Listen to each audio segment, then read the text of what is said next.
Welcome to Love to See It, a podcast about women who know when to say no to a man. And one woman who knows when to say yes to a man.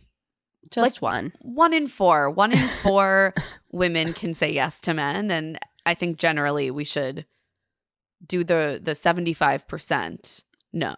Yeah, the 75-25 rule. Yeah. It's time to dig into that Love is Blind season 8 finale. But first, a reminder that we're covering The Traitors over on Rich Text. Oh my God. Our girl, Gabby Windey, heading into the finale. I am so excited to watch. And yes, we will be discussing the final stretch of The Traitors over on Rich Text. So is it time? Is it time to talk about the Love is Blind weddings? It's time. It's time. The weddings are here.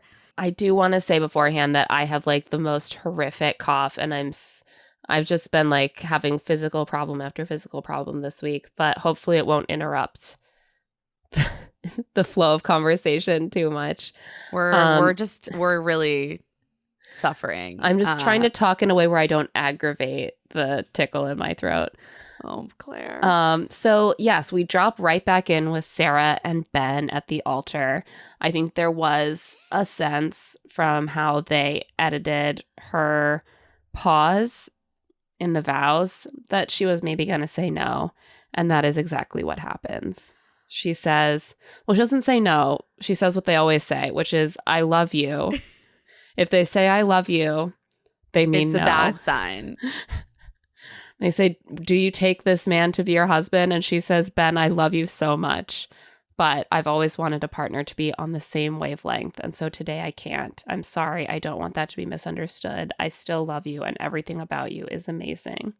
This was interesting. I was like, girl, I think you maybe hedged a little too much. Yeah, I feel like you are going to be misunderstood because it sounds like you're saying that you still want to be together.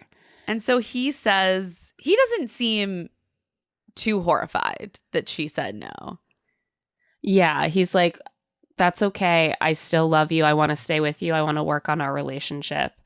And her eyes sort of widen in horror. And then she laughs and says, we'll see. She's like, we'll talk about that. We'll talk about it later. And I think we all know what that means. She does not want to date. Yeah. She then says that her heart is there, but her mind is telling her that she can't because of the values that she holds. And she wants someone to share those same values. So this is just, it's not a fit. As we knew, I think, really from that first conversation about politics in the pod. Yeah. She wanted to give him some leash to play with, and we ended up right back here. So she walks out. She's sort of tearful but smiling and seems fine. Her family and friends are like, are you okay? And she's like, see me in the back. See me in the back. Haha, I'm fine. And like walks out to the car, and she jokingly shouts, get me out of here. But she's clearly kind of being playful, but she's actually also a little upset. Like she's both not that upset and also trying to play off the fact that she is a little upset. So it's a lot of energy. Yeah, I think it's like she feels good about the decision, but she's very disappointed. Yeah. And she's like, get me out of here. No, I'm fine. I'm fine. Really, I'm fine, everyone. Why are you looking at me like that? The way that this venue is set up is that they constantly have to get in and out of cars because like the actual wedding ceremony is in a different place than the groom suite and the bride suite. So they're just like constantly leaving places and getting into cars and doing aerial shots. And you're like, are they leaving? No, they're just going back to the bridal suite. Yeah. So she gets in the car with her mom and sister. Her sister seems a little relieved, but they're like, are you okay? Like, we're here for you.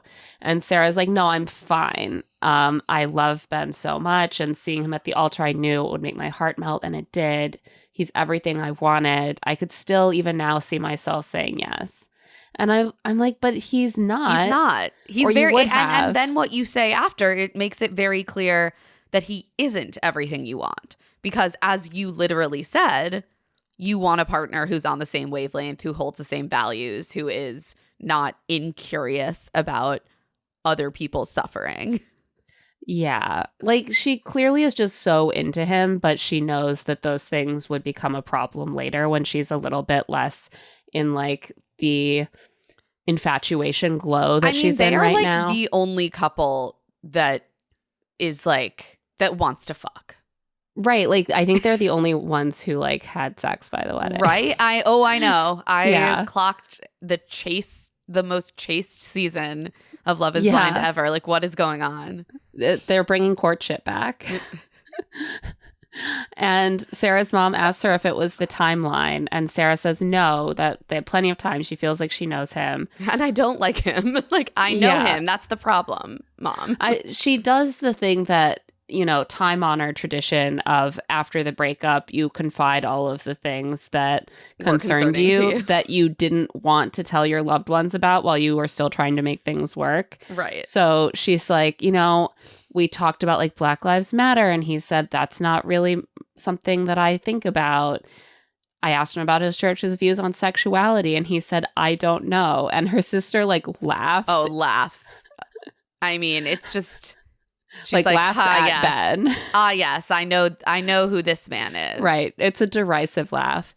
And so, yeah, she's clearly like, once I tell you this, you will understand why I said no. And in her couch interviews, she is more and more clear as those like confessionals go on that he just fell short of what she wanted. And she mentions not just politics and like sexual identity and Black Lives Matter, but the vaccine. I was like, wait, is Ben anti-vax? Is he anti-vax? What did he say? Miss this? We never saw the conversation that she's referring to. I am very concerned, though, that does mean that he is anti-vax. Because it was a little confusing because she's mentioning a list of things that she wanted to get into and that they talked about. And I was like, but what did he say? Right. What did he say? About the vax? What are the vibes? What are the vaccine vibes? I mean, I'm concerned. Yeah. It seems like he's anti. I mean, a picture is being painted. Yeah. I mean, I really feel like this season encapsulates the wider trend of younger men moving rightwards and younger women moving not moving rightwards, and that gap that is being created in the dating pool. Yeah, I think that Ben seems, without knowing in detail what his views are, it seems like he represents this kind of type of person who is sort of not into politics, but then ends up breaking right. Well, that's the thing. It's like, and I saw this, frankly, from Devin as well, and we'll get into that later, but just this man who probably puts moderate on his dating profile and is largely apathetic, but when push comes to shove, his community and like maybe when he enters the voting booth, it's more likely that he's going to break right. And Ben is like a confusing figure to me because his friend group, that is like not the vibes that we got. Right. And also he is like, oh no, I am accepting of all sexualities. But like, I do think that this is the kind of person who doesn't really care that much, who's like, I don't have animus towards these people. I just don't want to think about them, who ends up getting a little bit conservatively polarized by like, why do they want me to think about this stuff all the time? Why is that my problem? And also just like crunchy pipeline bullshit, you know, like I do feel weird about how they're pushing this stuff. And I was listening to Joe Rogan's podcast and like he said this, that is a real problem for the left right now, that a lot of these people who aren't that engaged are annoyed by people on the left wanting like a substantive engagement with politics and how they affect real people's lives. And they're just like, I shouldn't have to think about that. Like I'm white and things are going pretty well for me. Yeah. I don't want to be policed about what I say and think, you know. And also I do think that when your strongest community ties are your church, and there are certain politics being communicated within that church community, even if you don't feel strongly about them. Yeah. Like, it's just that is the water you're kind of swimming in. And yeah, I don't know. I do think part of it is just that, like, yeah, Ben does not wish to think deeply about these things or think about them at all. And that's something that Sara says. She's like, I'm troubled by his lack of curiosity about these issues, about my brain, about the way that I think about these things.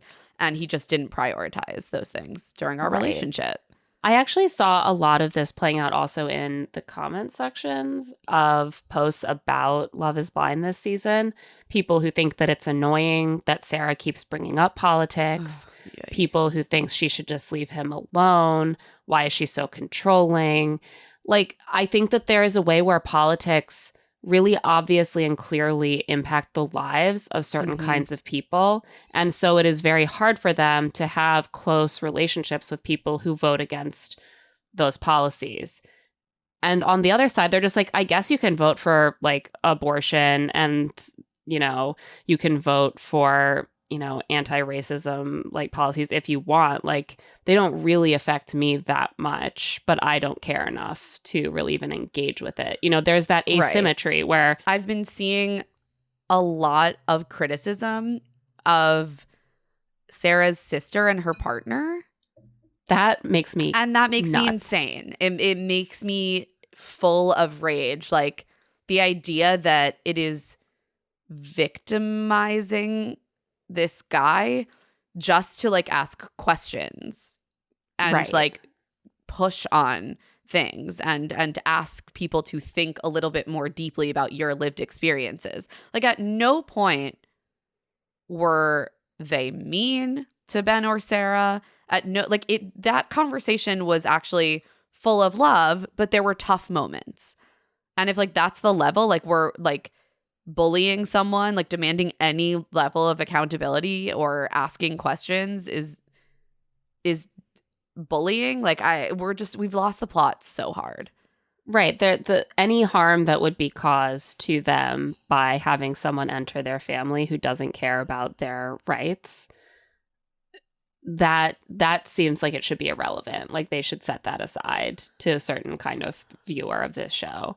And I just disagree. Like, they have every right to not be enthusiastic about having someone in the family 100%. Who seems like they are tolerant at best of them, of who they are as people, of their relationship. And also, frankly, like, that is a loving thing to have a conversation with your family member and ask that they reframe something or think more deeply about something. That is loving. Yeah. So I think that Sara made the right decision. Me too. I'm so glad that she did. It becomes clear that she didn't expect Ben to suggest that they keep dating, although she kind of like really opened the door to that. Yeah, I think there was an error there. Yeah. You can't say like, I love everything about you. You're so amazing. I don't want this to be misunderstood. I still love you. Sounds like she's saying, just because I'm saying no, I don't want that to be misunderstood as me ending things with you. Right. So she still was surprised by that response. She clearly thinks of this as a breakup. She's like, I don't want to continue this cycle of hoping and wanting something to work when so very clearly it's not going to. It's not a good fit. Maybe she should have said that to him. And I'm sure at some point she will. Well, I think at the reunion. Yeah, well, she's like, I don't want to talk to him like about the future of our relationship while I'm in a wedding dress. But this is what always happens is they say something so nice at the altar and then they go back and do their interviews and they're like, this person is not good enough to be my spouse. And it's awkward. I mean, yeah, the setup of this show is just torturous because obviously it's like very traumatic to be left at the altar in front of your real family and friends. That's the whole point. It's amazing. Like, it's so traumatic that like the couples often work so hard to prevent there from being a real surprise at the altar because they can't do that to someone they spent this much time with.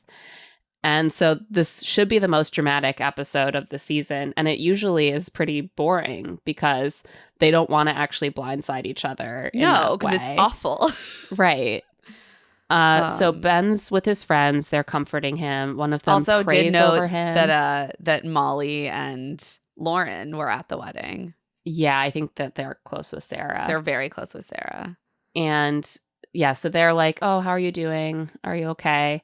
But then he's with his like 2 guy friends. Yeah. And one of them prays over the group and prays that Ben and Sarah's hearts will be mended. It's very Matt James breakup post coded. Oh, yes, it is.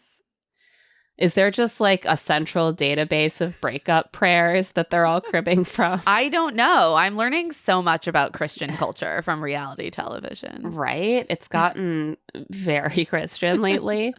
It's also just, I was DMing with Leslie Fema from Golden Bachelor about this, but it's just like this cast in general and who they chose to focus on is just such, to me, a funny representation of Minneapolis, which is like a very diverse city. You're like, you know, there's like a large Jewish community there. And we just basically got a bunch of Christians. Yeah, a bunch of mostly white Christians. And then mostly white people.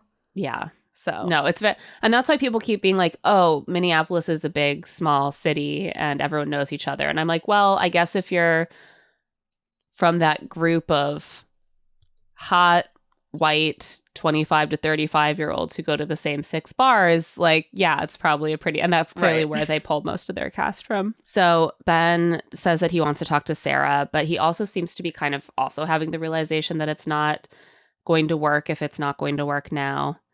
Yeah, he got it. I think maybe when Sarah was like, we'll see at the altar, maybe that was the hint. He plucks a single flower from the arrangements and sniffs it sadly. The end. On that note, we're going to take a quick break, and when we get back, we will get into Monica and Joey's wedding. Can you keep up? Love it. And we're back. Let's talk about Monica and Joey. I had a bad feeling about this wedding from the beginning. Monica arrives nervous. She says, basically, if Joey says yes, she's all in. But if he says no, how will she find someone that amazing again? I was like, girl, Monica, I think there's more amazing people. I'm sorry. I'm becoming a Joey hater. I know. I don't know how it is that suddenly everything that Joey does pisses me off. He's not a monster. And yet, everything he does, I'm like, ugh, there he goes again. I think I just find him annoying. And that's probably on me. That doesn't make him a bad person, but I find him annoying. And I just think that Monica can do better. And I also think like her deep uncertainty about where this is going to head betrays the fact that she doesn't feel safe in this relationship. Right. Well, this is the thing that I think separates Monica and Joey from the other relationships where the women say no, which is that Monica's actually all in on Joey and Joey's not all in on Monica, but there's no real reason for it. He's just kind of keeping her at arm's length. And that really makes me feel for her because there's nothing to like dig into to be like, where's our roadblock here? He's just like, you're nice. You're nice. I have a lot of love for you. You're a cool chick. And it's like, she wants to marry you. I also just was really getting the vibe that he just like didn't want to sleep with her. Yeah, which is ridiculous because she's gorgeous. She's stunning. So throughout getting ready, she seems so nervous. And it kind of becomes clear that the only outcome that would probably make her happy is for Joey to go first and say yes. And obviously we know that they will make her answer first because she keeps saying, I need to hear Joey say yes. Right. And she's got nothing else to kind of hang her optimism on. She's like, he still hasn't really made me feel wholly wanted and chosen. He still hasn't like said that I'm the one for him. So I need to hear him choose me. Otherwise, how else can I move forward? Her sister, Nicole, is there. Another person who is loathed. Another sister who is loathed by Love is Blind Nation. I mean, Nicole, she's rough. This was rough. She does not do herself favors. Nicole is like, I'm still nervous because I don't trust your judgment. She's like, I don't think you can read people because in high school you brought home some weirdos. Like, in high school, this woman's like in her late 20s. Clearly, Monica can read people well enough to set you up with your boyfriend of many years. Yeah. Or was that a mistake too? It's just, Nicole is rude. yeah, Monica. this was rude. Monica has to protest that she's smarter and stronger than Nicole thinks. I mean, and I think how she answers later bears this out. Like, she can actually read the room. Yeah. I sort of took Nicole's side against Joey, and I stand by that mostly because it annoys me that everyone has seemed to respond as if Joey did nothing rude or wrong and Nicole is just a bitch, and I think it's a little more complicated than that. But I Nicole agree. has been rude, and this is rude to Monica. Well, and it's like the way not what she needed to the hear. way she's treating Monica is what upsets Right. me. Like, Right. that is your sister. It's one thing to be protective of her, and it's another thing to treat Question her. her like agency with disrespect. and a bit. Yeah. Exactly. This made Yeah. me. I really didn't love this. Like, on Yeah. your, I don't know, and it's a stressful situation. Like, Right. Monica's maybe already be having like a hard time. you. Like, we will support you no matter what, and you have a good head on your shoulders, and you will make the decision that's good for you. Right. Like, maybe you think you're just like ribbing your sister and it's all in good fun between siblings, but this is not what she needs rude. right now. This is a high pressure situation. We see all the other families being like, we trust you. Yeah. You have great judgment. Whatever you do, we know it's right for you. Do you really think that what your sister needs to hear is you have terrible judgment and I don't trust you? It's not great. At least she has her friends there, though, who Okay, seem this was extremely supportive. actually also very revealing. Her friend tries to assess Monica and Joey's physical chemistry by asking Oh my about their first God. kiss, and it's very hard because she keeps being like, well, he asked for consent. We love a consent kiss. We love a consent king. And then he's like, but how was like the experience of the kiss? And she's like, I don't know. There was just a lot going on, like cameras Sensory and lights. And he's like, overload. well, you've kissed again since then, right? Like, how has it She's like, been? yeah. But I mean, it's so nice that we just don't center the physical. Right. That's so nice. But I don't know how to feel about it. I was like, is it nice, Monica? This just made me feel like they are not hooking up. And They're not. That's a real problem. Their dynamic is friends, like Buds. just two boys who are hanging, two bros, like just chilling, laughing together, giving each other shit. And yeah, she's basically like, I'm much less touchy and romantic, or he's much less touchy and romantic than I am. And like, it's great that we're not centering the physical, but like maybe that's also something where we're not totally aligned. And I'm like, I don't know, if I just like met a guy and had no other context for how he behaves in relationships, but he kept being like, I'm just not that touchy and romantic, so I don't want to kiss you or hook up with you, I would be like, or he's not into me. or he's not into me. Like, I you don't mean, know this that is the he's like that thing. with everyone. You know, This you is the don't know thing. that. I am with someone who is not as touchy and romantic as I am. Emma, he might just Um, not be that into you. Have you we- considered this? I'm going to say this was not the dynamic of our relationship a month in. Like, No. it wasn't like... It like- wasn't like, I will kiss you one day, but I'm just not that touchy or romantic. Yeah, and I so- never want to sleep with you. Like, no, Yeah. that wasn't really the vibe. So, like, this feels like a cover right. for the fact that he's just not that into her. I also have to call out, I don't know if you noticed this, but the way they edited this scene was extremely funny because there is one very distinct looking redheaded, curly haired makeup and hair person who, the way they cut it, there appeared to be two of her because it's just like she's in the shot with Monica and she's in the shot with Nicole and she's in the shot with Monica. And Oh they my have like God. clearly chopped this entire thing to hell because I was like, that woman was not just like running back and forth across the room like every sentence. Maybe they were like, we need a whole team of glam squad with the same hairstyle, sort of like how we have all of the same gold definitely goblets. the same woman. Also, it was hilarious because every time they'd cut to her friend, like she would have a full face of makeup and then no makeup and then one Yeah. eye done and then no eye. I was like, guys, we need a little more continuity here.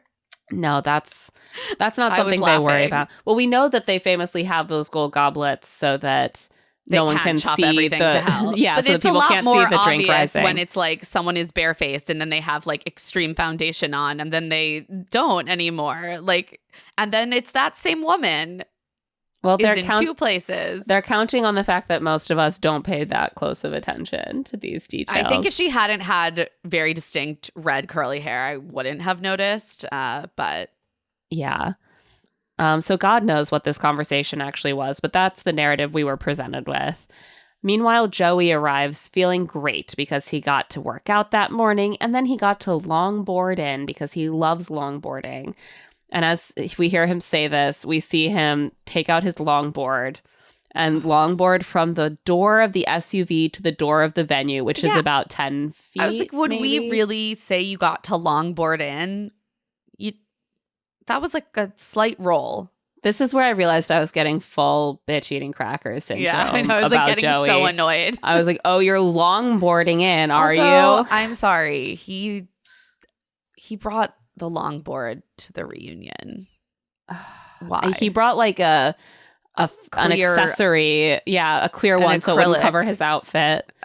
Oh, I have a lot of thoughts on the reunion outfits, and I guess we can save that for the reunion podcast. Yeah, we'll have to but save that for the reunion. They're actually appalling. That's all I'll say for now. But I think the longboard just speaks to what's annoying me about Joey, which is that he doesn't seem to take It seriously what's No. happening. Not I that a also think longboard that necessarily signals that per se, but combined with the fact that he clearly is not stressed about what's about to happen. He still doesn't know what he's going to do, but he's like, it's fine. I'm like, Monica cares a lot about And then he's this. like, oh, Monica, she's just more emotional than me. So I'm sure she's suffering. Oh, well.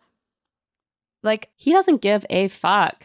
also, I'm going to say it. The outfits that he has chosen for himself Okay. and his groomsmen indicate a real lack of taking this event seriously. This is another thing that, like the longboard, if he had been clearly planning to marry Monica or was really grappling with the possibility of spending his life with Monica, might have seemed cute. Like, oh, he's really bringing himself to the day. But it's like, because he's not really taking Monica seriously as a potential wife, it seems more like he's making the day about himself.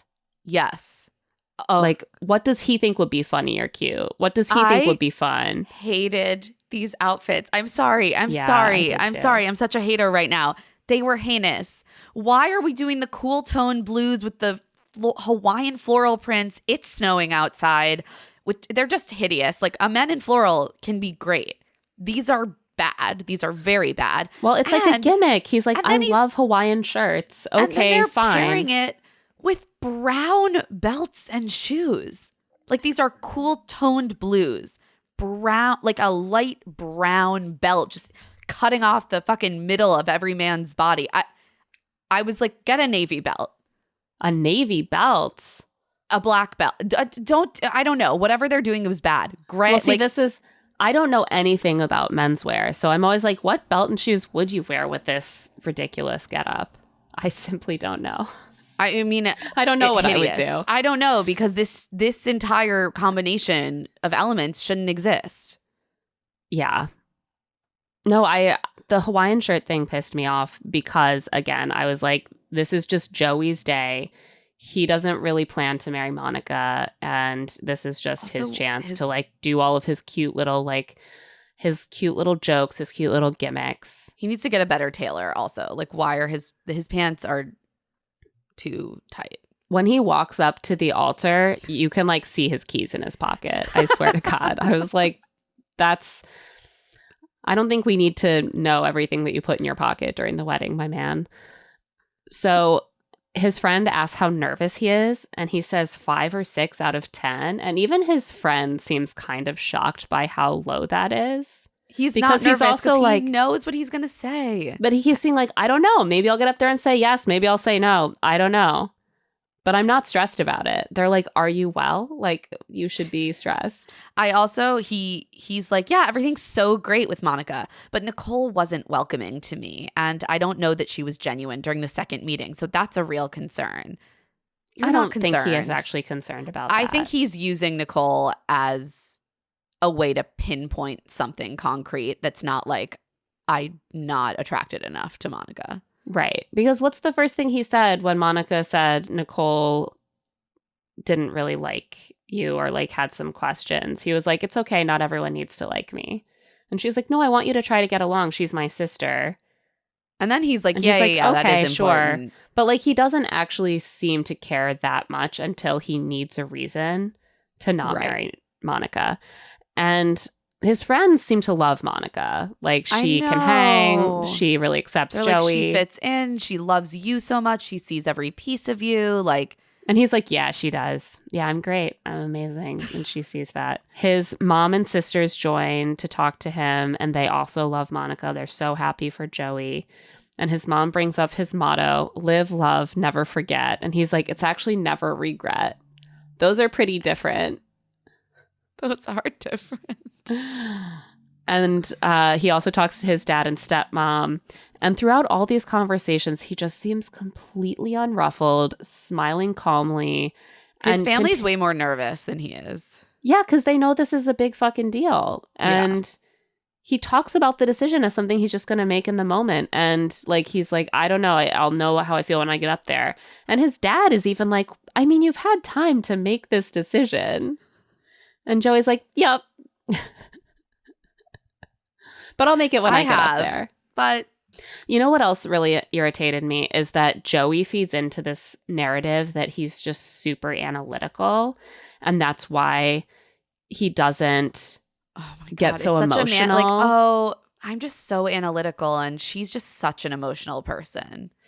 And he's like, I'm so analytical, but I'm actually also in touch with my emotions. But to me, this is all indicative of someone who is neither analytical nor in touch with their emotions. I think this is indicative of a person that doesn't really care.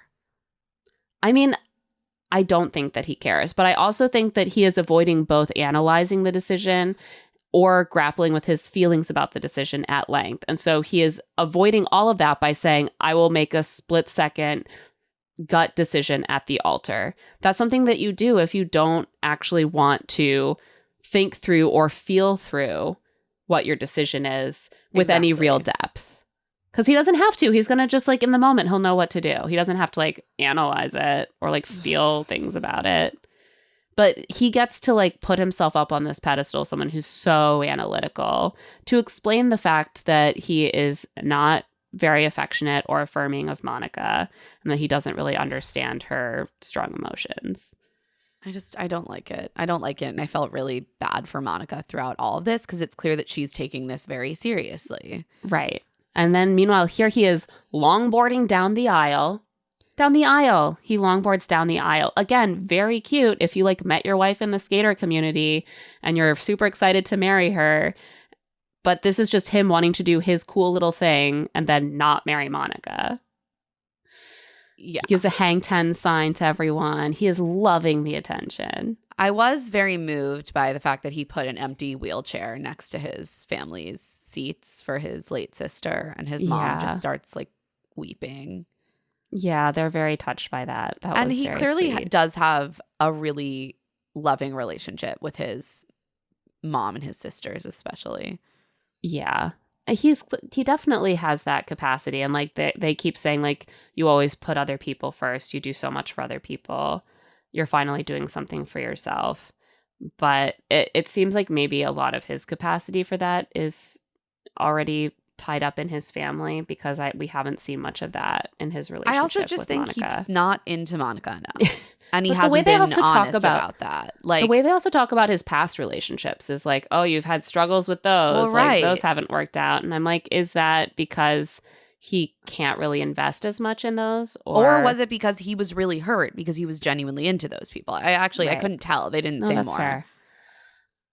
Before she walks down the aisle, Monica has repeatedly made it clear throughout the day that she expects Joey to cry.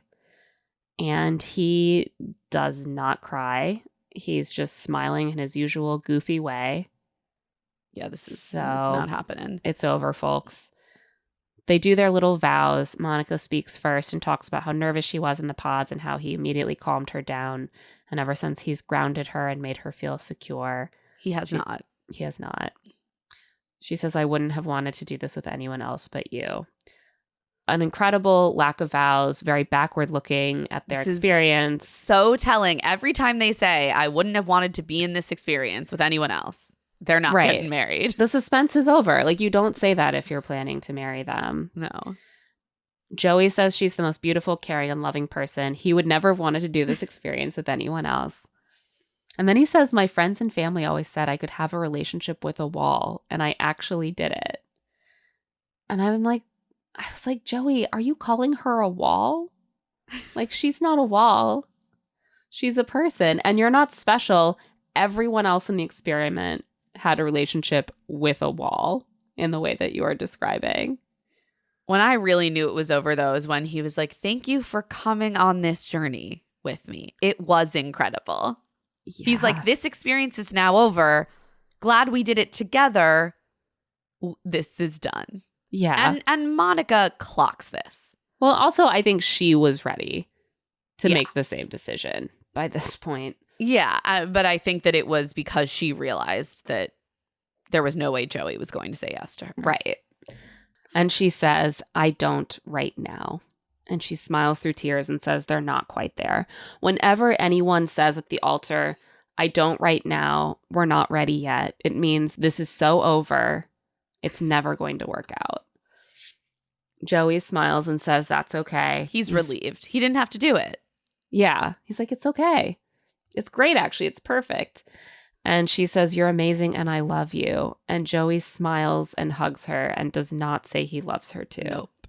What he says is, it's totally okay. We both have a tremendous amount of love for each other, but there are bigger things and bigger growth.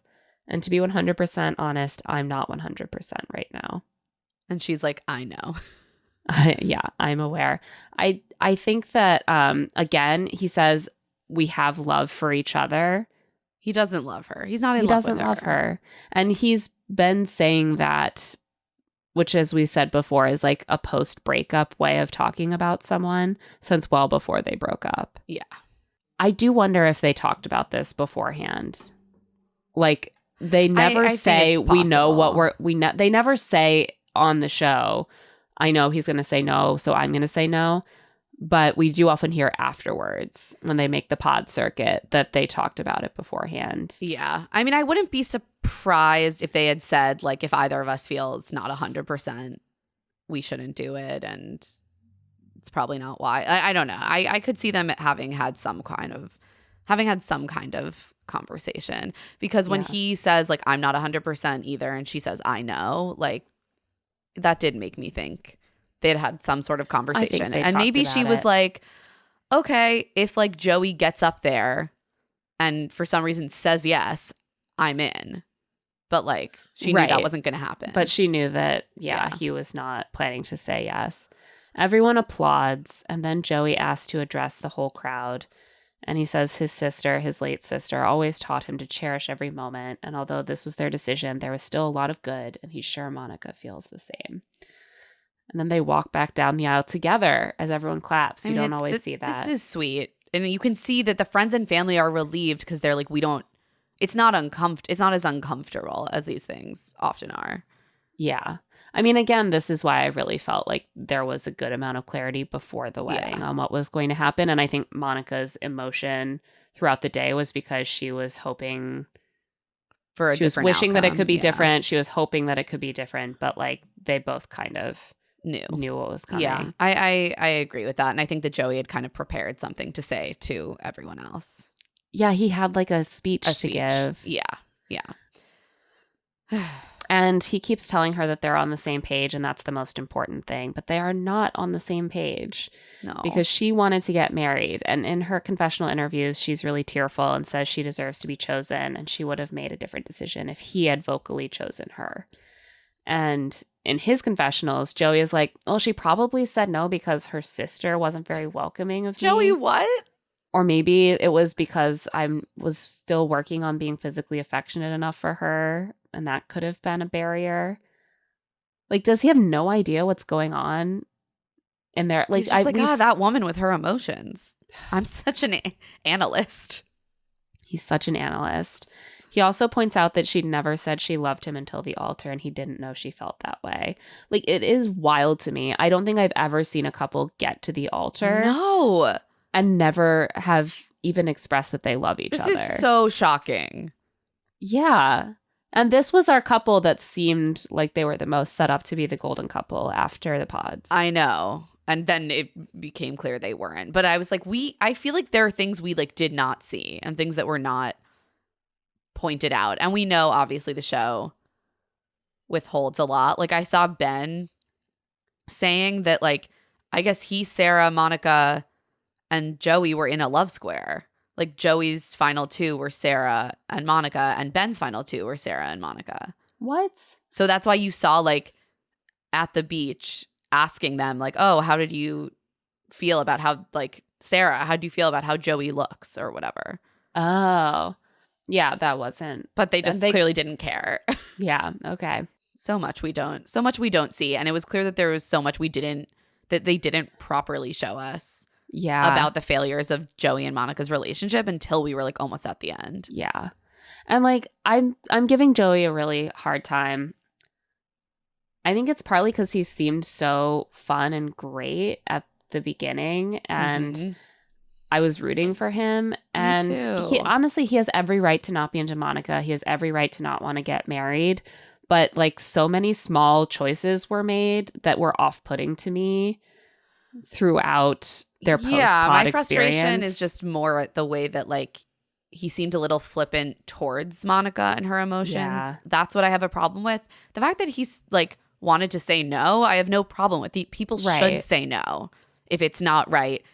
You are allowed to date someone for a few weeks and decide that you're not there with them or you don't want to move forward. That is 100% fine. And to be honest about that is good. Right. But I really didn't like the way that the whole wedding day just seemed like it was a day where he was really excited to put on his cool outfit and ride on his cool longboard and have everyone look at him and like applaud him and say nice things about him and then be like, we did it. We graduated from Love is Blind. Nice job, everyone. You've been a great partner. And she's clearly upset. Like he doesn't seem to pick up on that. Yeah. No, that made me sad. I think that like what we see in the next wedding is very different in terms of the awareness of the emotional impact that's had on the person who gets left at the altar. Yeah.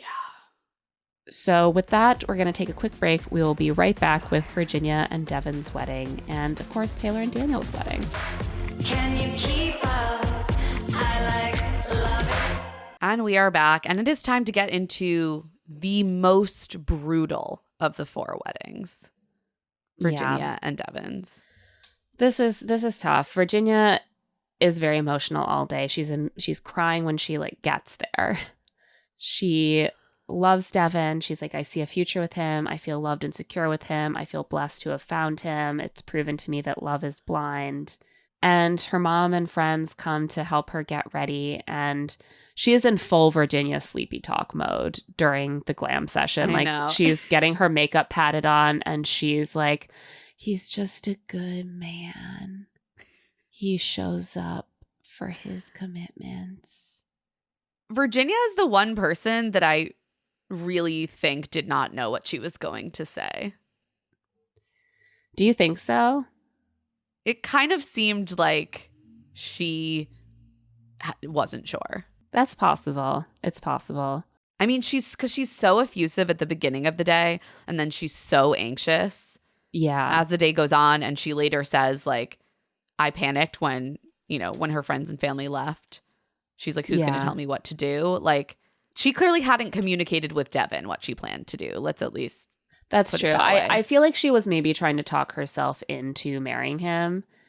She's like, he's such a good man. He shows up for the kids. I love that about him. He shows up for his commitments. Like, he so checks loving. boxes on paper of things that she wants. Some things that she wants. Yeah, and things that she hasn't had in a partner before. Right. So she's like talking herself into it. And then, I think that a cold knowledge rushed over her at some point during the day where she was like, what am I doing? I'm going to be married to this man. I'm going to be attached to him forever. And we can't even have a real conversation about which of my rights he's voting to take away.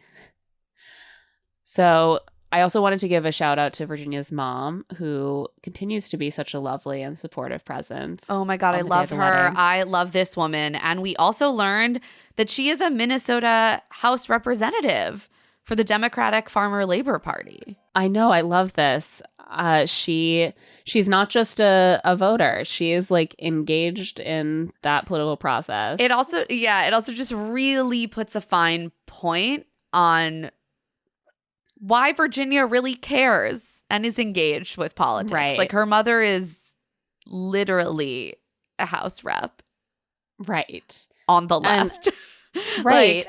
And I do think we hear Virginia explain this later, but it is so clear that she has just been holding back a lot of her opinions in their relationship. Yeah. Or downplaying how important it Important. is to her to have Yeah. a partner who shares them.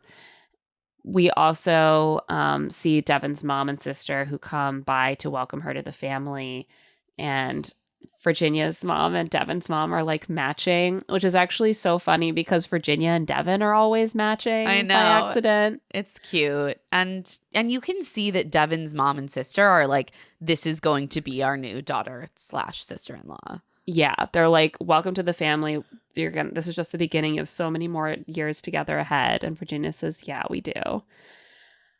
And then we meet Virginia's dad and stepmom, who have clearly already met Devin, although I don't think we met them. Okay, there were a few, like this, I noticed this with Joey's family too, where it's clear that they've met Monica, but like we never saw that scene. It didn't all make the edit. Yeah, and Virginia's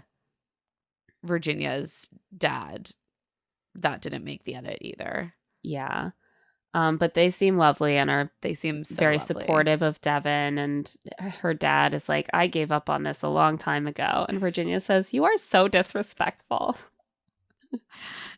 It's all really sweet. Like Virginia's entire bridal suite time is, I was like, you have a great family, great friends. I love her family. Me too. I'm obsessed with them. The wedding officiant is her aunt, who is so wonderful. I'm obsessed with her. I'm like, this is a clergy member I can get behind. Yes.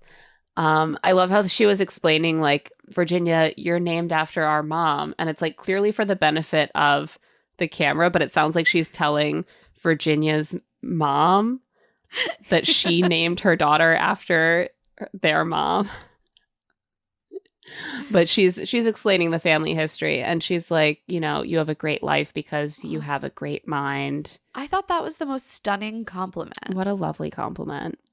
She says, like, you have great mind and great faith, and whatever decision you will make will be the best decision for you. Yeah. I love them. Me too. Devin also seems to feel very happy and confident at the beginning of the day. He's like, I hit the jackpot. She's smart. She's loving. She's kind. But also on the outside, she's very beautiful with a stunning smile and dimples. He's like, she's I my bagged queen. a certified fucking hottie. I mean, yeah, she's gorgeous. And he's like, we had those political differences, but we worked it out. And Like, now we did can move you? on. Now we can Did move on. you? Now we can move on and focus on getting married. And we'll never have to talk about it again. So glad we and- worked that out. It's wild to me how he and Ben are just like the same person. It is actually very wild. Like, thank God we can put aside those political questions that we definitely solved. And now we Like, can yes, focus yes, on yes. what we do have in We common. had 2 conversations about it. Ugh. Seems good. And then there was that trailer clip where he's saying, now that it's the day, I don't know if I want to marry her. Of course, it was misleading. He's saying it's not like that. He's sure he wants to marry her. And then he puts on his tux. Can we describe this? How do you describe this? It's a black tux with a white shirt and a red bow tie, a red pocket square. What is with the red? giving Why? A little bit. Also, the And theme then of their wedding aesthetically is black boutonniere. and white. So why is there red?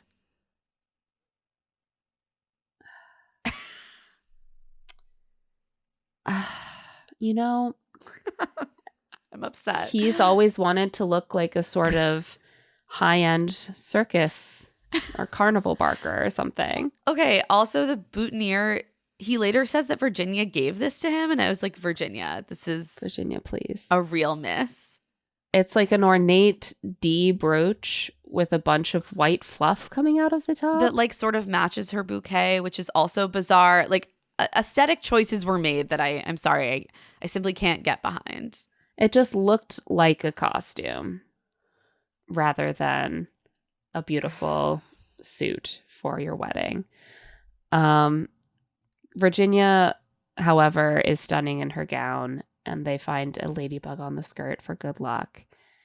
And her friends assure her, like, it's going to be okay. Devin loves you. You're going to be a whole wife in less than an hour.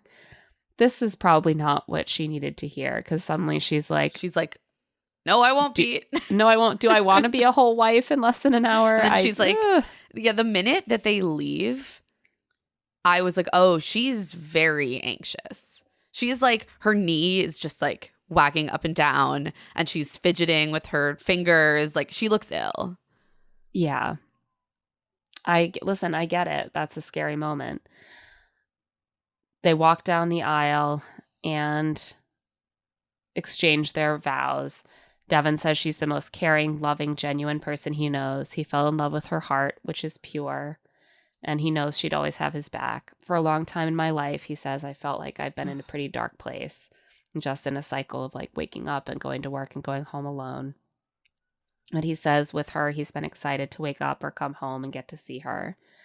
And before the journey, he prayed to God to help him find his person, and here she is. I'm just so happy that we're together now. Virginia tells Devin that he brings her so much joy, and it was amazing getting to know his heart. Getting to know.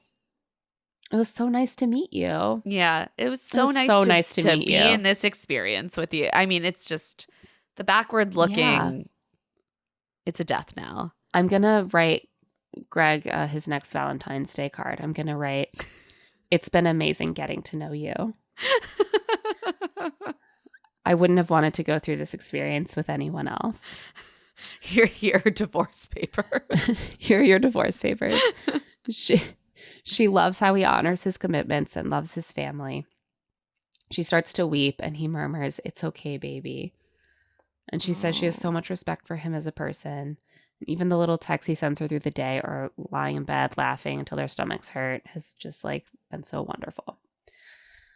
A lack of forward-looking promises or expectations here. So it's time for their official vows, and Devin answers first and says, I do.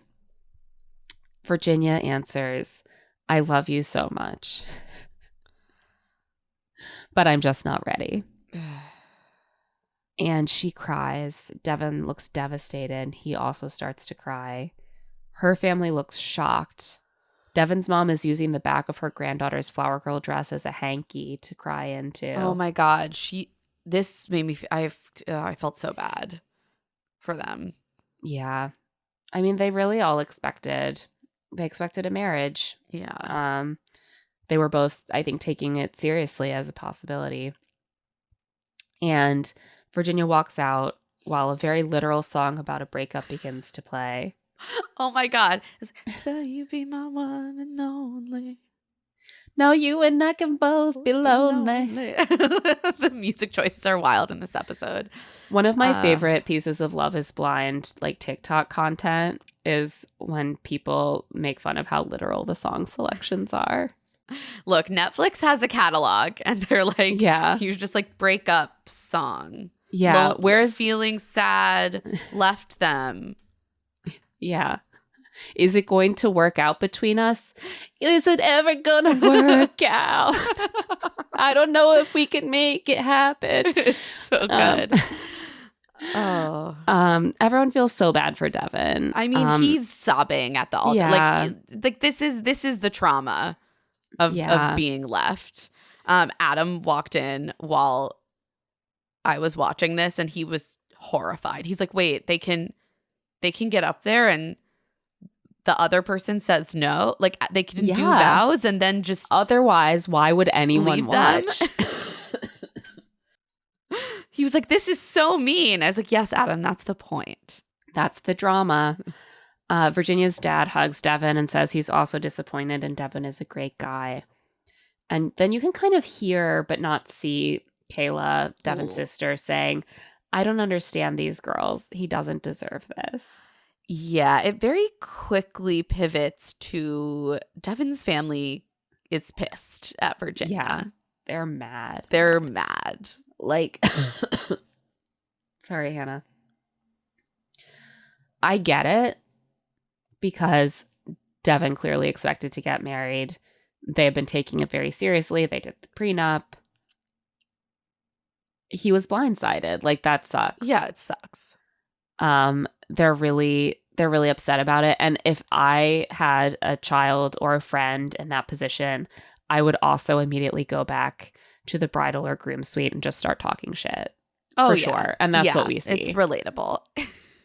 I understand why these girls might not want to marry Devin. Absolutely. I would Yes. never marry Devin, especially after that politics conversation. Well, that's the thing, is I'm like very squarely on Virginia's side here. I'm like, she made the right decision. This was 100% the right call. I am so proud of her. On the other hand, it is really sad to see someone suffer like that and be like embarrassed in this very vulnerable moment in front of all your friends and family. And that must be very hard on the family members. And it's only right. Like, he didn't do anything wrong to Virginia. No. Are they a good match? No. No. Do I think his politics are shitty? Yes. But like, he was not mean. He was a caring person towards her. It's only right for his family and friends to support him and to not want anyone 100%. to do that to him. Even though I think Virginia made the right choice. It was like uncomfortable to see the way that they started talking about Virginia very quickly, but I was like, I do get it. Yeah. Devin's mom is the one who like goes back with him to debrief, and she seems just about as devastated as he is, but more angry. She's like, I didn't see this coming. I thought she was looking for a husband. How are you going to say you're not ready for it when that's what the whole experiment was for, to find somebody? You found somebody and now you're not ready. And the answer here is that it's not that she wasn't ready. It's that she doesn't think he's a good match for her. She didn't meet someone that she thought was a good match for her. This is Becky not understanding like the vocabulary of Love is Blind. It's sort of like how, you know, The Bachelor has these ways of referring to things that are not literally true, that we all kind of understand what they mean. And one of those things on Love is Blind is that when you're at the altar and you say, I'm not ready to marry you yet, it means you're not right for me and it's over. Yeah. But Becky is just hearing literally her saying like, I'm not quite ready. And she's like, I thought this was the whole point, is just to dive in if you want to get married. She's responding to Virginia's sort of gentle euphemism for what's actually going on. And Virginia clearly is grappling with the emotional fallout of this decision. Like, she has a lot of empathy for Devin and his family. You know, she keeps apologizing to all of her family and friends, and they are like, you don't owe us an apology. You don't owe anyone an apology. But she feels awful because she knows that she hurt someone who she has a connection to. She says, I feel sad. I feel really bad that I hurt Devin and his family. Yeah. And she does say that she was going back and forth about what to do up until the last minute. And then she kind of gets into why she made that decision. All of a sudden, all of the very real and substantive concerns she has about their relationship starts to come out. She says that she wanted to protect Devin throughout their relationship. So there were big topics that he didn't want to talk about, like politics, and she didn't push. And so she says there were just depths of our relationship that we didn't get to. She says, I didn't like that we had differences in politics. I don't think that was a deal breaker for me. It was how the communication around that was handled. It wasn't that we saw things differently. Devin said that he was raised in a conservative household and asked me if I voted with my faith in mind. And that was off-putting because I do vote with my faith in mind. And then he didn't really want to talk about it more than that. Like, I mean, we saw that. We saw all that happen. And And if it was me, I also would be like, this person isn't right for me. Because she understands what's underneath the do you vote with your faith in mind. Right. The fact that she says, well, he said he was raised in a conservative household and then asked me if I voted with my faith. She's like, I put those pieces together. Right. I know what that means. And it seems clear that she sort of dropped it because she wasn't making headway, but she didn't forget it or let go of it. It also seems like their sexual relationship was not a thing, which in the same conversation also became clear. Remember, after the politics stuff, he was like, called it like, this is very tepid. Right. He was like, you're attracted to me, right? And she's like, uh-huh. You want to kiss me? Mm-hmm. Yeah, that's nice. She says, we just didn't get to it. Like, It's not good. It's not good, guys. I feel like I moved things around to get to that sort of thing when I was early in That's the thing. my You relationships. There's something missing here. Yeah. I'm willing to reschedule some things in order to make space for a little making out, you know, if I'm really feeling someone. Devin apparently also received a check as a wedding present, and she only learned about this when I think his mom mentioned it to her. Yeah. And she waited for him to bring it up, and he never did. And this made her like less trusting of him. I was like, oh, okay. That's the first time we're hearing. This is like the vaccine thing. They're just like dropping things in that we never saw. Right. And she says that ultimately, this was a decision about how she wants to spend the rest of her life. And she knew people would be hurt, and that was hard, but she doesn't regret her decision. And I think that is all correct. Yeah, I mean, I think that's all you can really do is take it seriously and know that your actions affect other people and take ownership of that. But that doesn't mean that you should obviously marry someone that you don't want to. No, and at the end of the day, like, she deserves someone that she feels all in with, and like Devin deserves someone that's all in with him. Yeah. So while it is hurtful to make that decision, it is still the right decision to make, and like kinder in the long run. It is interesting how we're seeing what's happening in the dating market nationally right now play out repeatedly on this season. Yeah, fascinating. I am fascinated by it. Yeah, it's like how are we supposed to settle down and get married if all of our options are people who are so opposed to the politics and that in matter this like to us. soft way that kind of takes you a while to get to, because neither Ben nor Devin seem like virulently right wing. Right. But they do this thing where they're yesing their female partners who are more progressive, but also avoiding. Yeah. And also just clearly having a lot of apathy. Yeah. I think there's sometimes an element with people who want a partner, like maybe men who are more conservative and who are like, women just shouldn't ask me about that, or I should be able to like hide it from them until they're invested. Like, it's not fair that that's being held against me in the dating market. But I think for women who don't want to be married to someone who's going to vote against like abortion access, they want that information up front. And that kind of played out in two of the relationships this season, which is wild. It's really, really interesting. And this was filmed a year ago. This is pre-election. If only they'd shown us this, we would have known what was coming. So let's move on to Taylor and Daniel, our last wedding. And the only real wedding of the bunch. There was only like 10 minutes left. I was like, guys, it's so obvious that they're going to get married because there is no like if they were going to break up at the altar, that would be a long dramatic instead segment. It's just like upbeat music. Like we like go straight from a weeping Virginia and Devin, like straight into upbeat music. Everyone's having fun here. Everyone feels good. Like Taylor arrives and she's like, I'm happy. I'm so ready to marry Daniel. I've never felt so loved and secure. And Daniel shows up and he's like, I'm nervous, but it's a clear like, I'm nervous because this is a big thing, but I'm gonna like, say I'm yes. nervous because there's always a chance that she could say no.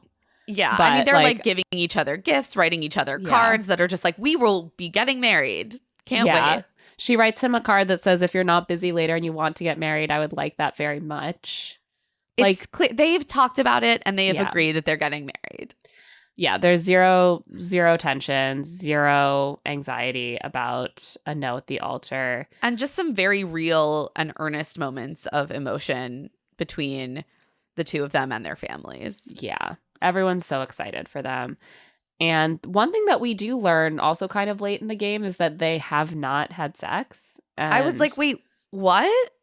Yeah. Okay. And it was interesting the way that Daniel frames it, because he's like, basically says, like, it doesn't sound like both of them are like, we will remain virgins till marriage people. Right. Like, I don't think they are. I think they have both had sex. Right. And they were like, we didn't really go into it knowing that we weren't going to, but then we like ultimately decided not to. I mean, Okay. my most generous read on this is that they think it's a nice idea and they were like, it's not that long. Yes. So why not Yes. wait?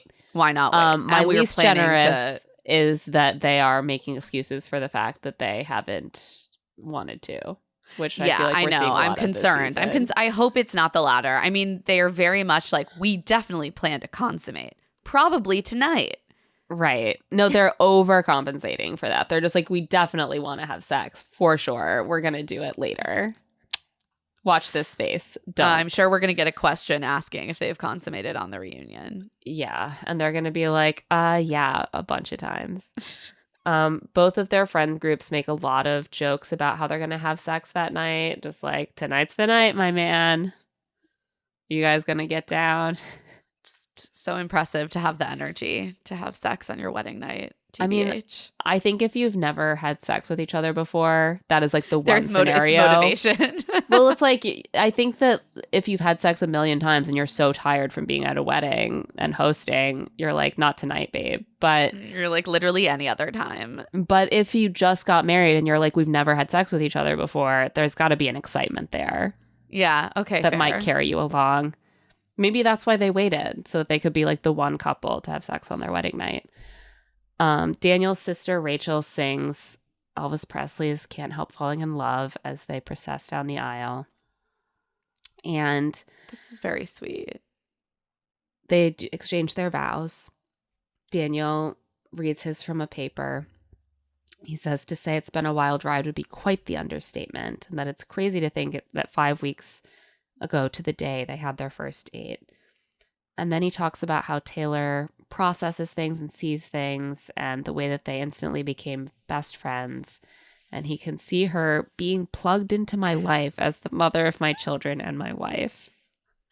Daniel, stick to your paper. Don't go Stick off to the script like paper. this. You start saying weird things. He sees her just plugging right in like a toaster. As the mother of his children. His I'm going to plug in favorite this. phrase. I'm going to plug the mother of my children and my wife into my outlet right now. He can see their life together and he's so excited.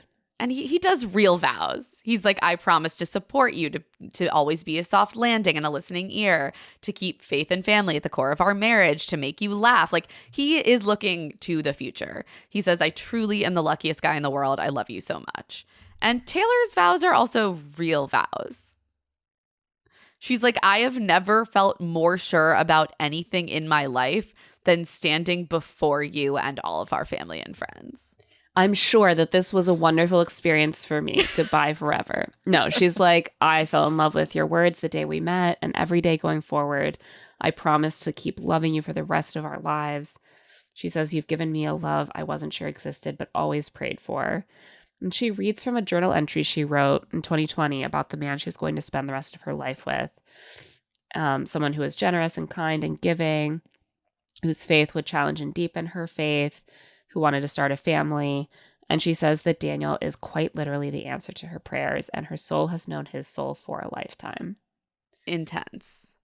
They need Also, to stop doing these vows because they're such a dead giveaway. I know.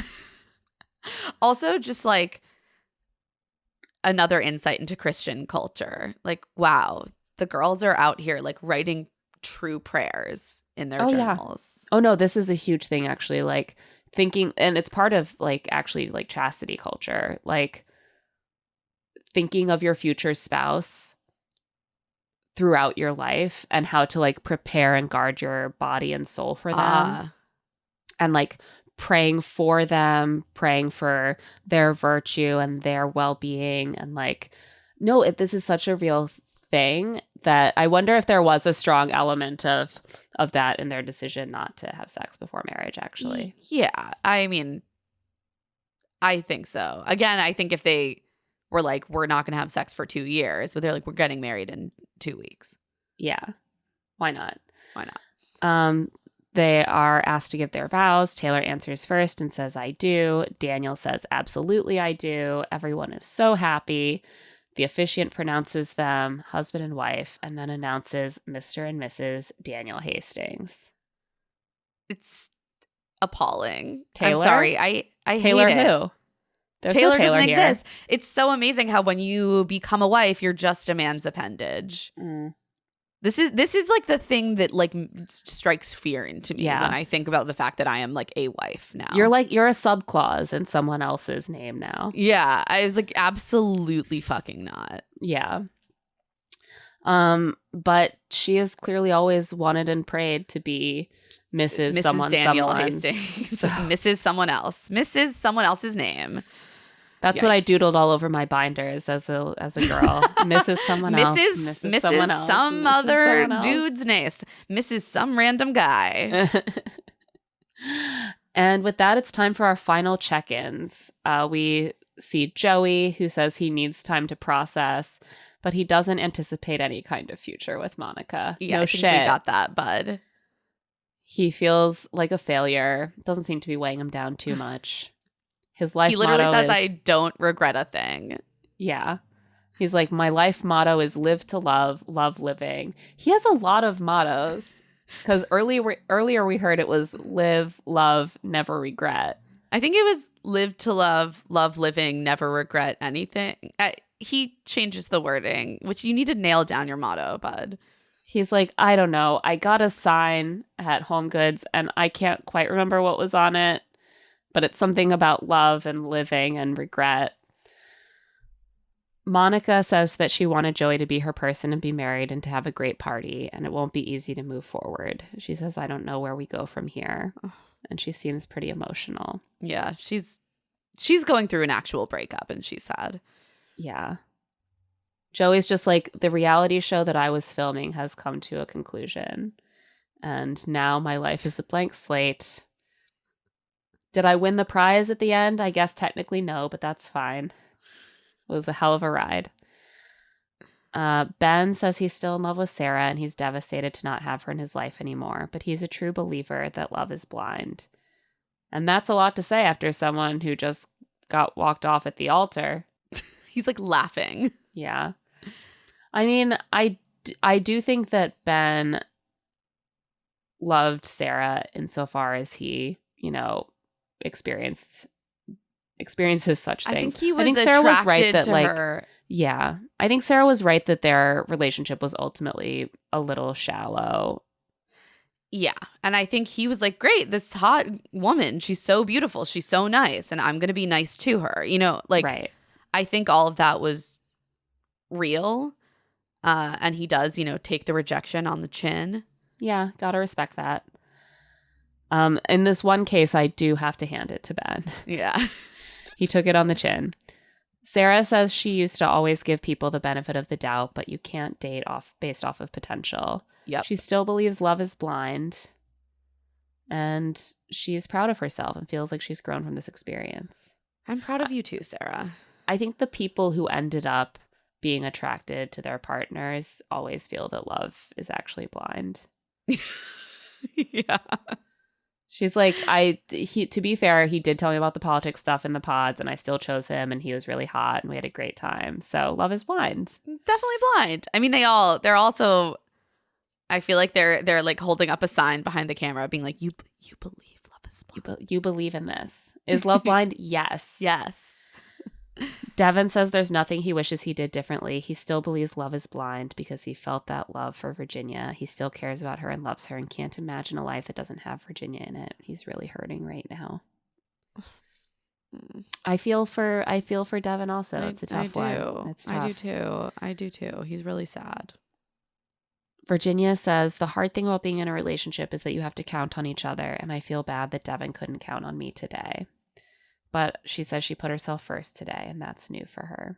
All I saw with Ben and Sarah and Devin and Virginia is the potential to end up being interviewed for one of those stories that's like the women who are married to Trump voters and can't decide whether to get divorced. It's like them. you Yeah. evaded that for Right. now. I mean, yeah, they both made absolutely the right decisions. Yeah. And that's why you have to be very clear about this stuff on a first date, and you can't entertain a man after that. Yeah. 100%. This is just literally why I always put like very liberal on my profile, and gotta. also just completely screened for anyone who had moderate in their profile and also would bring it up on the first date, even still. You absolutely have to. You have to. I, in college, had like a long-running flirtation with a friend, and we ended up kind of briefly getting involved. And after like 3 days, I was like, you're liberal, right? And he was like, I'm a libertarian. And I was like, oh no. Oh my God. I did it. I made the mistake. Anyway. You learned your lesson. I learned my lesson, and we stayed friends, and I think he's married to a man now. So I'm happy for everyone. But everyone ended up in the right place. Everyone ended up in the right place. All of these people will end up in the right place apart from each other. Yes. But after that, I always asked at the very, very, very, very beginning. You're like, are you, I was like, I can't get attached and then find out that you identify as a libertarian. Yeah, that's really fair. I think that's very fair. So we do see a little bit of the Hastings wedding reception. They dance to Lizzo. They definitely believe love is blind. They cut the wedding cake. They kiss. And yes, they are going to be consummating tonight. Operation Consummation. It's so exciting when you get to think of sex as like an operation that you have to execute. I know. I was like, this is so bleak. And that is literally what the episode ends on. They're like, haha. Yeah. Cool. Good for them. So let's do should they get married?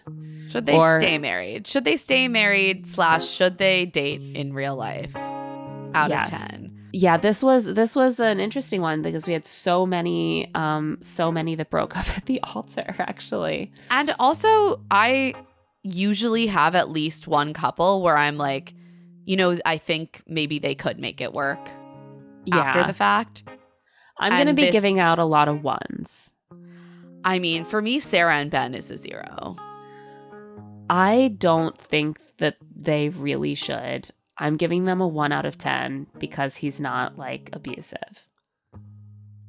Like if I found out they were together, if I found out that they were together now, I wouldn't be like horrified, but I wouldn't be like, I agree. Pleased or optimistic about their chances. So I'm giving Sara and Ben a 1. Okay. Monica and Joey, I just think he's not into her. So I give that a 0. Yeah, I do think that's a 0. I don't see any. Like you can't get over that. If you're not mutually into each other. Yeah. It's a 0. Yeah. Taylor and Daniel, should they stay married? I think yes. I think that they are going to show up at the reunion really happy and a year into their marriage. Yeah. I think so too. I'm going to give them a 9 because there is always that chance that they had sex and it was bad. Right. That Operation Consummation did not go so smoothly.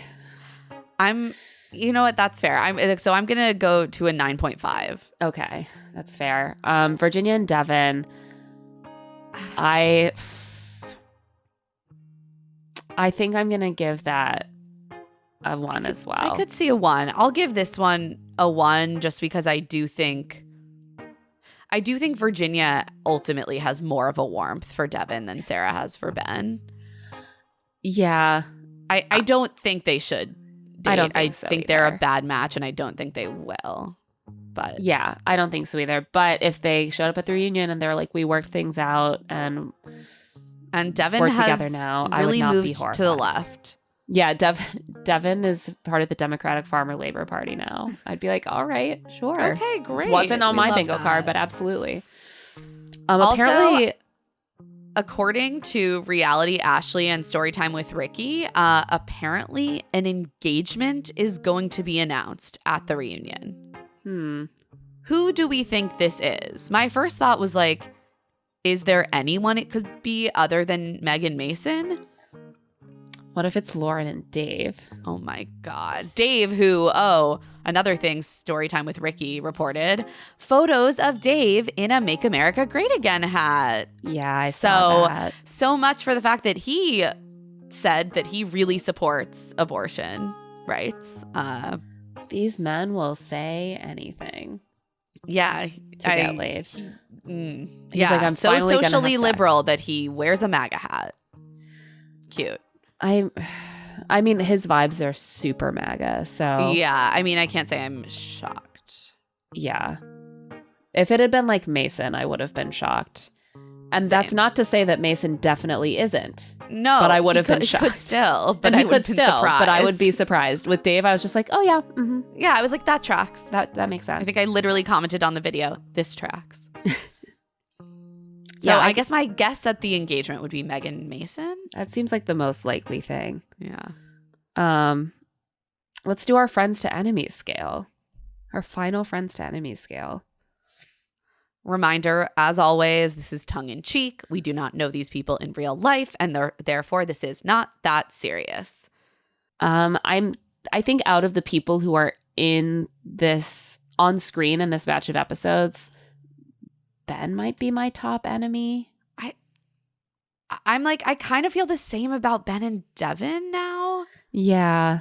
But I guess I feel a little bit more sad for Devin. But I No, don't they're know. my enemies. They're both like my enemies politically. I'm sorry. I just. No, you know what? I don't feel sorry anymore. They're Yeah. dismantling the country. I was going to say, in the wake of everything happening, I'm just like so upset and Right. angry. And like, we don't know for sure who they voted for, if they voted at all. My guess would actually be that neither of them voted. That would be my not be best surprised. guess. But if I'm getting the sense that your politics are not firmly aligned with justice right now, I'm like, this is a battle of like good and evil. I'm sorry. And like I don't feel enemy. bad for you being my enemy. Ugh. Also Joey is my enemy. Yeah, I Joey think. annoyed me like too much. And the way that he has been kind of flippant with Monica the whole time. He's drifted into enemy territory. Yeah. Not like necessarily the worst person. No, he's But- like a light enemy. That's Just how like, I'm feeling you can right exist, just like slightly stay away from me, Joey. now. And then of course all of the women are our friends. Because Plus we Daniel. are misandrists. We are biased. I don't care. Leave me alone. I don't care. I don't feel bad about it. All the women and Daniel are our friends. For now. Until For I see now. any more MAGA hats. Oh yeah, no. Hey, if I see could a always MAGA come out hat, about you're any out. of them. If I see a MAGA hat, it's over. Our friendship is over. Absolutely. So I'm really excited to see some of this getting hashed out in the reunion. Me too. I also want to call out that like Alex is clearly at the reunion, and there have been some really disturbing allegations, and I want to be clear, they are just allegations.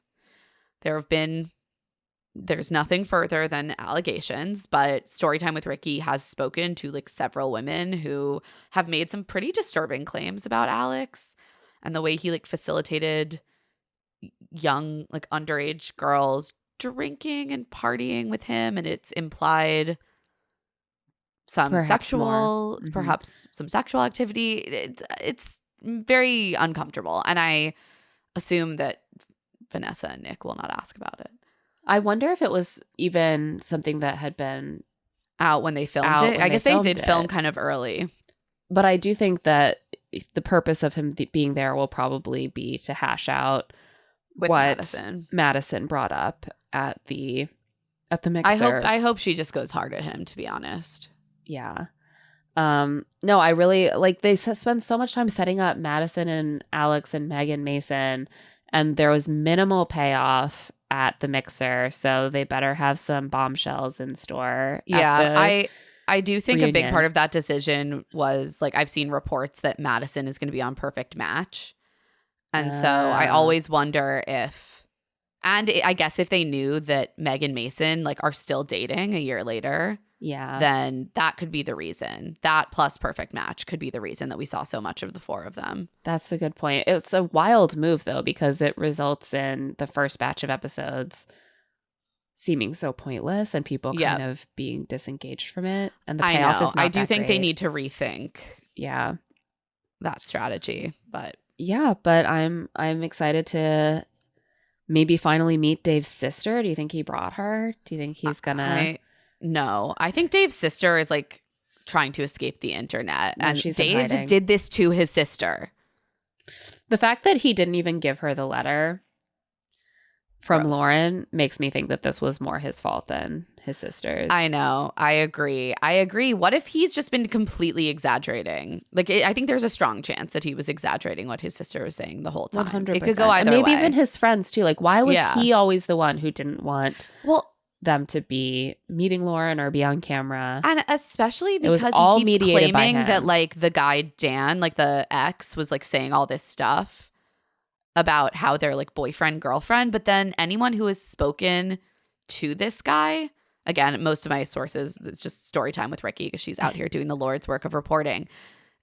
But he seems to also acknowledge that their relationship was casual. Right. So, and like knew that she was going on Love is Blind. So Dave is just out there like putting words in the mouth of so many different people and spinning so many storylines. And then all of a sudden you look around and you're like, do we have any evidence that any of these people are saying any of these things except for literally Dave's word? Because I do not trust him. I mean, I really, really need them to grill him. Yeah. No, I'm At the looking forward to reunion. it. Sunday night. And Sunday night unfortunately, at that is 9 p.m. for us, which is very unfortunate. We're going to try to get that episode out as soon as we can, but you know that our Bachelor schedule is pretty set. So yeah, unfortunately, It'll we're be gonna coming.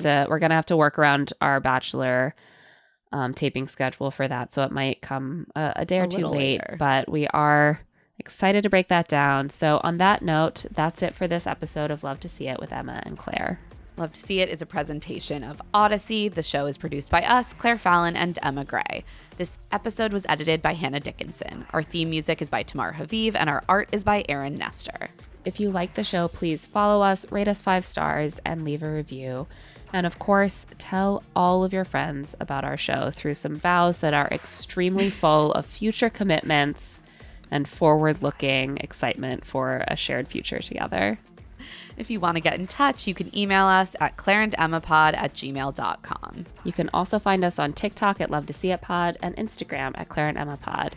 And you can find our newsletter, Rich Text, on Substack at claireandemma.substack.com. I'm also on Blue Sky at Emma Gray and on Instagram at Emma Lady Rose. And I'm at Claire E. Fallon. Special thanks to the team at Odyssey, Eric Donnelly, Aaron Constantino, Matt Casey, Kate Rose, Moira Curran, Melissa Wester, Carly Snyder, and Hillary Shoup. We'll be back next week with a reunion recap plus more on Grant's season of The Bachelor.